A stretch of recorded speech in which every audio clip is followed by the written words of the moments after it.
A layperson looks at this and sees an incomprehensible mess. A mathematician looks at this and says, well, yeah, obviously. A layperson or mathematician who doesn't want to admit they don't comprehend this will also shrug and say, well, yeah, obviously.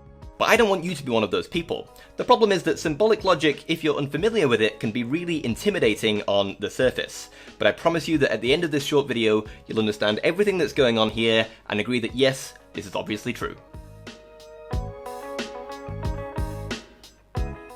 A quick disclaimer, this video is intended as a primer on first order logic to help students who are learning the subject for the first time.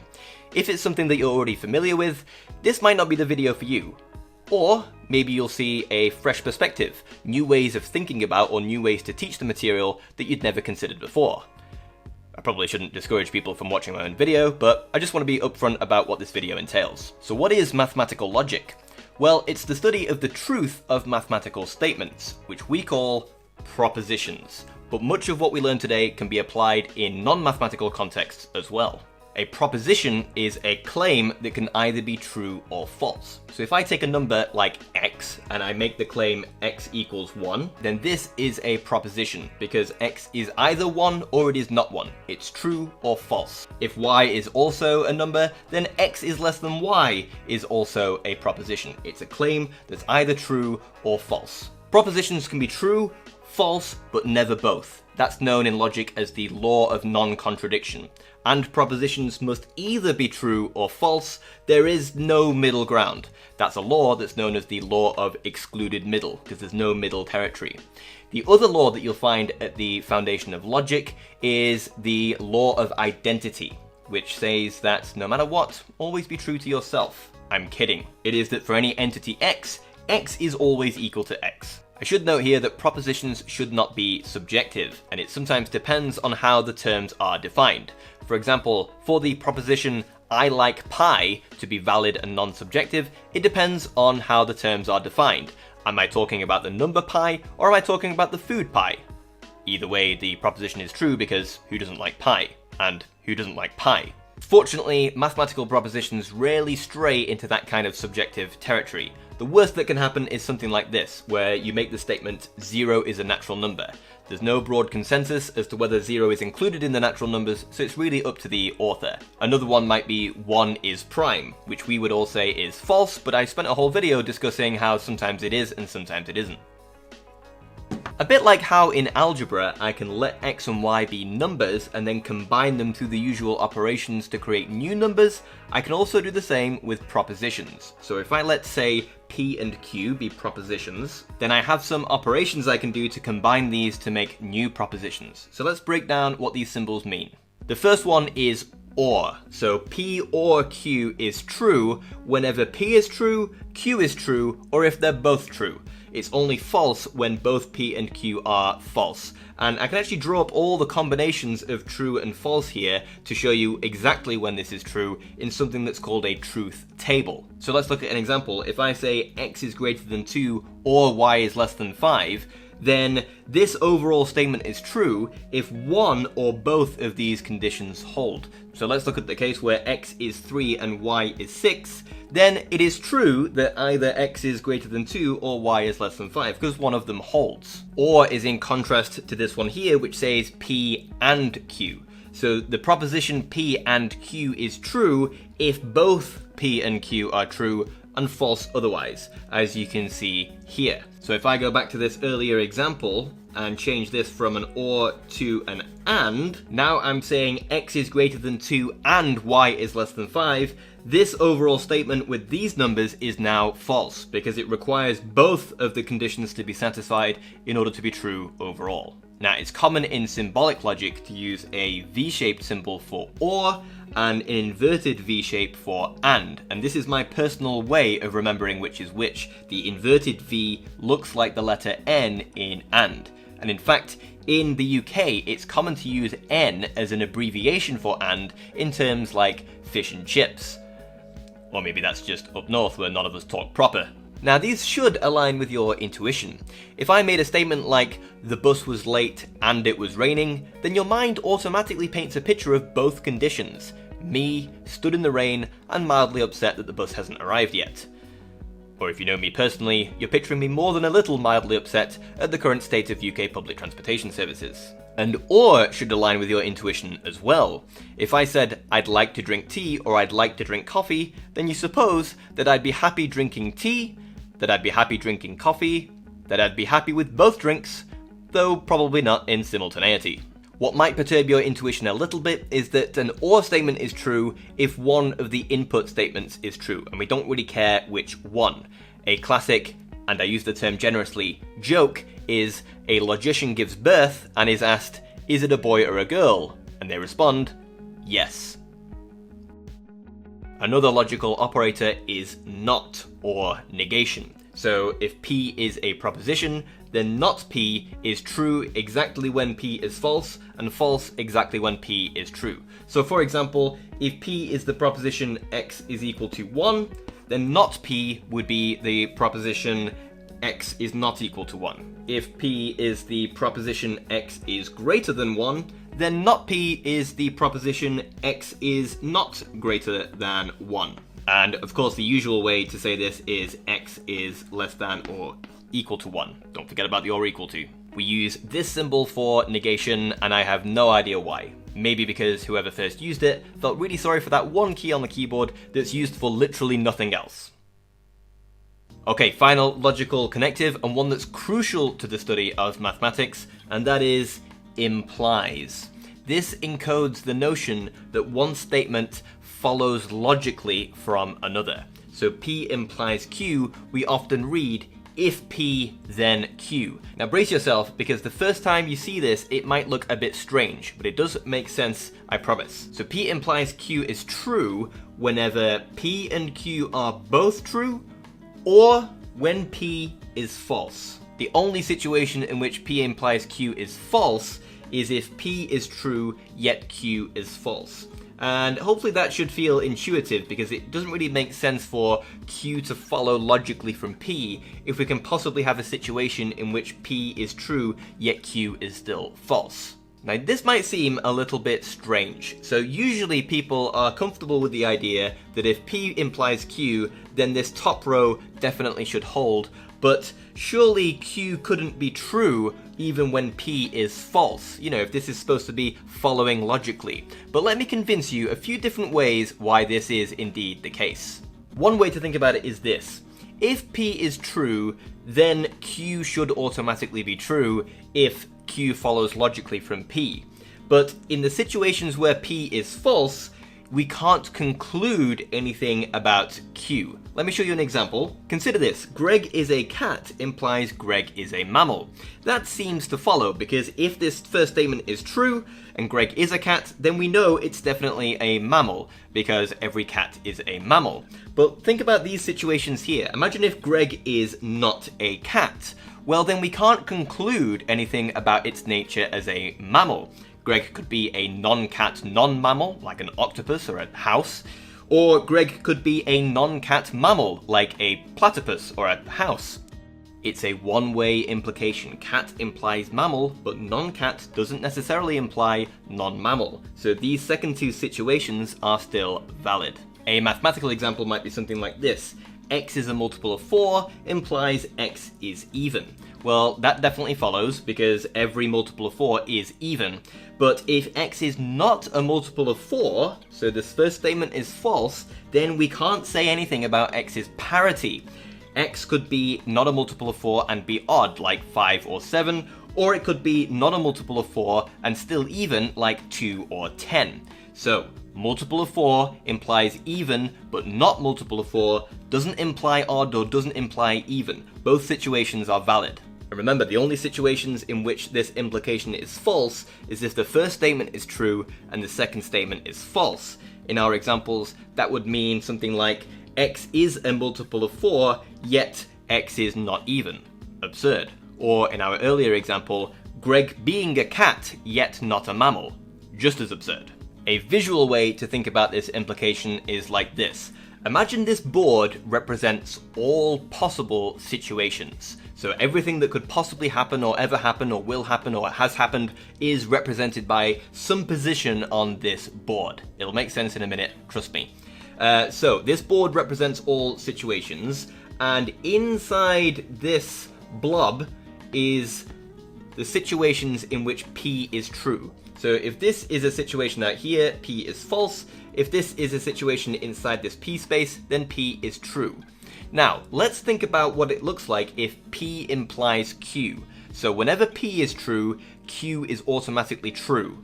How are we going to draw the blob representing Q?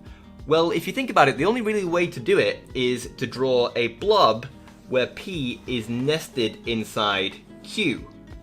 That way, whenever P is true, Q is automatically true. So whenever we're inside the P space, we're automatically inside the Q space. And now look, if P is true, we're inside the P space, Q is automatically true because we're automatically inside the Q space.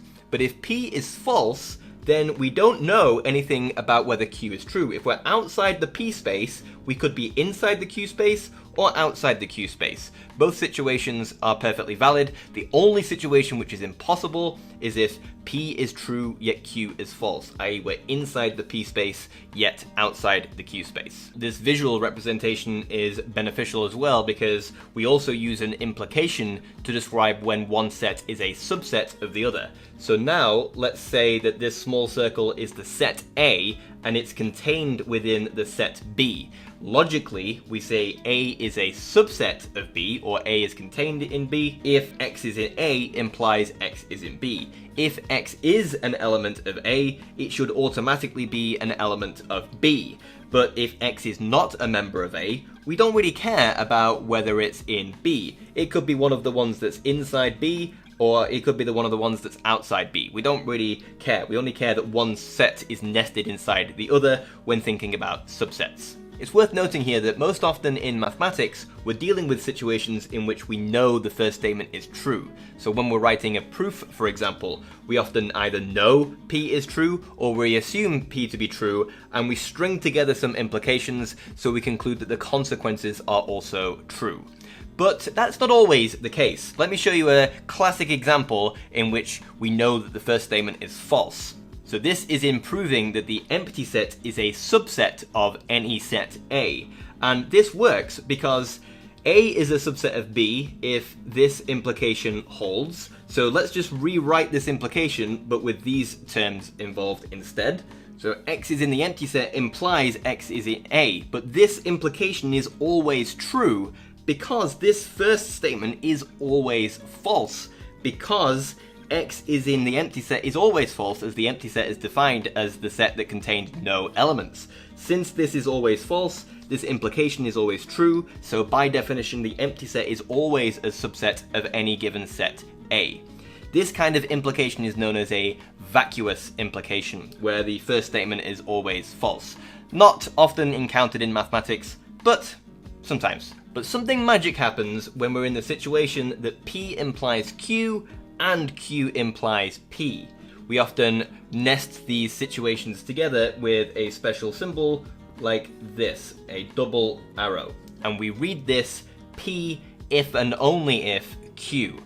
This is true whenever both of these are true or whenever both are false. We say that P and Q are logically equivalent because the exact circumstances under which P is true are identical to the circumstances under which Q is true. They're effectively both saying the same thing. Let's look at some examples. So an early mathematical example you might come across is the factor theorem. If A is a root of a polynomial, f of x, then x minus a is a factor of that polynomial. To have a root and to have a linear factor are one and the same. If you have a root a, then you know x minus a is a factor, and if you have a factor x minus a, then you know that a is a root. Another one you'll come across early in undergraduate study is that if M is a matrix, M is invertible if and only if the determinant of M is not 0. So they mean the same thing. If M is invertible, it will have non-zero determinant, and if it has non-zero determinant, it will be invertible. And finally, another kind of less well-known one is we all learn at school that if the triangle is right-angled, then a squared plus b squared equals c squared will hold true where c is the length of the hypotenuse. But actually, the other way round works as well. If you happen to have a triangle in which a squared plus b squared equals c squared, then it must be a right-angled triangle. Now, a common error that students make is that if an implication holds in one direction, then the implication holds in the other direction. But this isn't true. The statement P implies Q, and this statement here, which has nothing to do with what shoes it's wearing, but is called the converse of the original statement, are two different things. Now, we've seen some examples of the implication working in both directions, like in the factor theorem or like in the Pythagorean theorem, but it's not always the case. In fact, I would say most of the time it isn't the case. Let's make some basic mathematical statements and see why most of the time that this breaks down. We had this example earlier. X is a multiple of 4 implies x is even. True. But x is even does not imply that x is a multiple of 4, because it could be an even non-multiple of 4, like 6 or something like that. Let's look at another one. Perhaps an even more basic example. X is greater than 10 does imply that x must be greater than 5, however the other direction definitely doesn't hold. X is greater than 5 does not necessarily mean that x is greater than 10, because x could be a number like 6 or 7 or tau. In my 10k Q&A video, I was discussing one of my favourite theorems, Legrange's theorem for groups. This says that if H is a subgroup of G, then the order of H divides the order of G, but not the other way around. If I have a subset H of G, where the cardinality of H happens to divide the cardinality of G, that does not necessarily mean that H is a subset of G. And you find these sort of things all over the place. I don't know, in real analysis, a function is differentiable implies that it's continuous, but not every continuous function is differentiable, and so on. All of this is coming together for statements like we had at the start of the video. Here, we're also using this blackboard bold R to represent the set of real numbers, and this E-shaped symbol for membership. So this means is an element of, and we have a bunch of blackboard bold notations that we use to represent different sets of numbers. The common ones are n for the natural numbers, that's positive integers, sometimes including 0, sometimes not, there's really no consensus. Z for the integers, the whole numbers, Q for the rational numbers, the fractions, R for all the real numbers, C for the complex numbers. How are these sets actually defined? I have a short series of videos about that, you should check it out. By short, I mean there's 4 videos in the series. It is 3.5 hours long, but you know, there are other ones as well, but less common. You'll see A maybe for the algebraic numbers and blackboard bold H for the set of quaternions. But let's not worry about that now. Let's just focus on this statement up here. So we have something about a real number x, and we are saying if x is not 0, then something about a real number y such that x times y equals 1. Now, we should feel like this is coming together. We know that every non-zero number has a partner number, a reciprocal, which we can multiply by to get to 1. So the reciprocal of 2 is 1/2, the reciprocal of -3/4 is -4/3, and so on. But what do these symbols here mean? Well, that's the final piece of the puzzle, which we will explore now. So consider these two propositions. The first is that n is an integer and n squared is equal to 4. The second is that n is an integer and 1 is a factor of n. What's the key difference between these two propositions? Well, hopefully we realize the first one is only true for certain values of n, whereas the second one is true regardless of which integer n we choose. Allow me to modify the first statement so that it is always true. So I'm going to add a symbol in here. This backwards E stands for there exists. So this statement is making the following claim. There exists an integer n with n squared equal to 4. And this is a true statement. Such an integer does exist, namely n equals 2. There are other examples as well, like -2, but I don't really care. In order for this first statement to be true, there just needs to be at least one value of n for which is true, because this is making an existential claim that there exists an integer n with this property. Now let's modify the second one so it looks like how we usually write it. This inverted A means for all, or for every. So this now is making the claim for all integers n, 1 is a factor of n. And we can prove that this one is true by pointing out that 1 multiplied by n is equal to n. So 1 divides n, 1 is a factor of n, regardless of the value of n that we choose.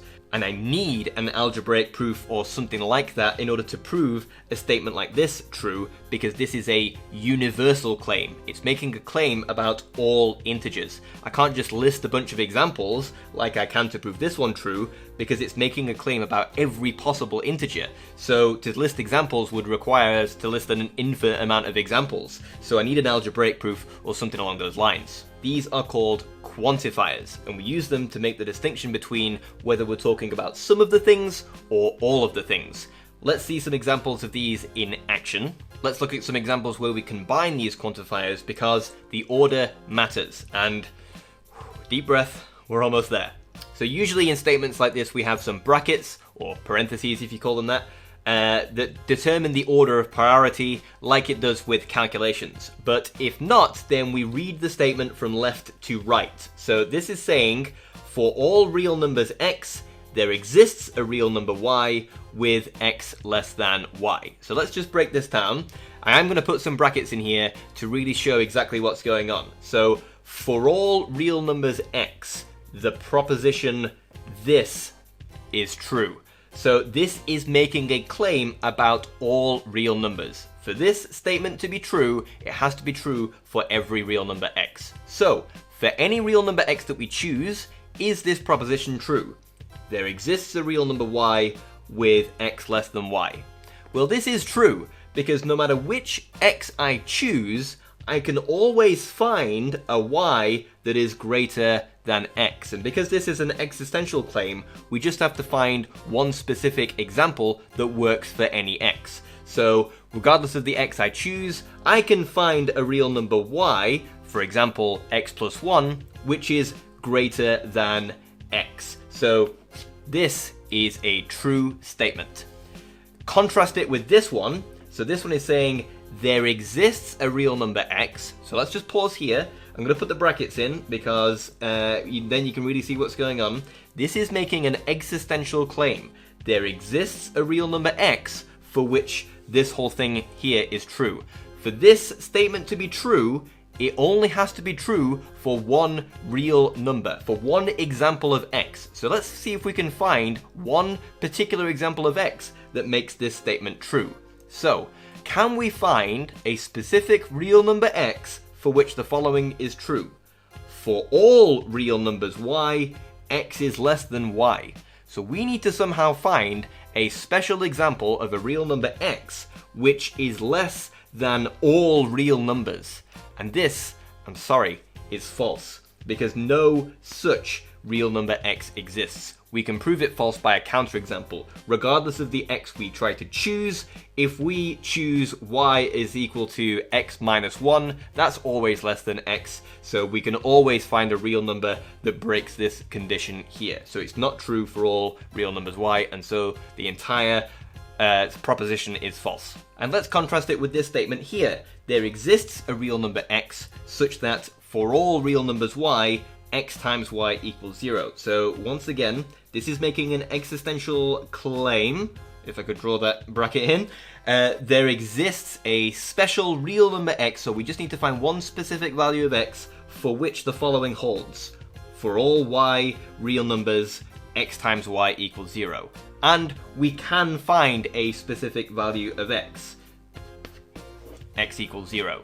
For all y that's a real number, x times y will be 0 in the case that x equals 0. This is an existential claim. It is only claiming that such a real number exists, so by finding one example, we prove the proposition is true. Now let's finally examine the claim from the start of the video. Are you ready? I'm ready. I've been filming a long time and I'm quite hungry. So this says, for all real numbers x. So for this to be true, it has to be true for every real number. So, for every real number x, if x is not 0, then there exists a real number y with xy equal to 1. So, in order to prove this true, we have to say that whenever it is the case that x is not 0, then it is the case that we can find a y with the property that x times y is 1.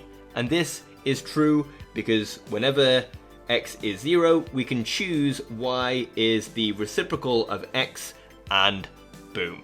But before we wrap up, one last final bit of symbolic logic that you might encounter on your travels. So this is a different type of existential quantifier. Remember this one here? There exists an integer n such that n squared equal to 4. If I add an exclamation mark here, then what this now says is, there exists an integer n for which n squared is equal to 4. I'm joking. What it means is that there exists a unique integer n for which n squared is equal to 4. And now this statement is false, because this is making a claim that one unique integer has this property, that n squared is equal to 4. But we said before, it isn't unique. There isn't one specific value of n, because there's n equals 2 or n equals minus 2, which have this property. So this is no longer true because it's not unique. Contrast it with this, for example. There exists a unique integer n such that n squared is equal to 0. This is now true because n equals 0 is the only integer with this property. And as one of my patrons kindly pointed out, we can modify this proposition to one with a uniqueness quantifier here, and the statement is still true because every non-zero real number has a unique reciprocal. I bet you were really worried about this horrible gap down here, weren't you? But finally, perfection. Thank you so much for watching. During the writing process for this video, my patrons and I were trying to come up with the proposition that acted as the hook for this video, and between us we came up with these other options. Why not try flexing your logical muscles and prove them true or false? Let me know your answers in the comments. A huge thank you to my patrons, thank you so much for your continued support, you're really keeping the channel alive, and also it was great to engage with you during the writing process for this video. So if you'd like to support the channel and see if you can help me in the writing process for my upcoming projects, then you'll find my link to my Patreon below. This has been another Proof Under Another Roof, so long and or farewell.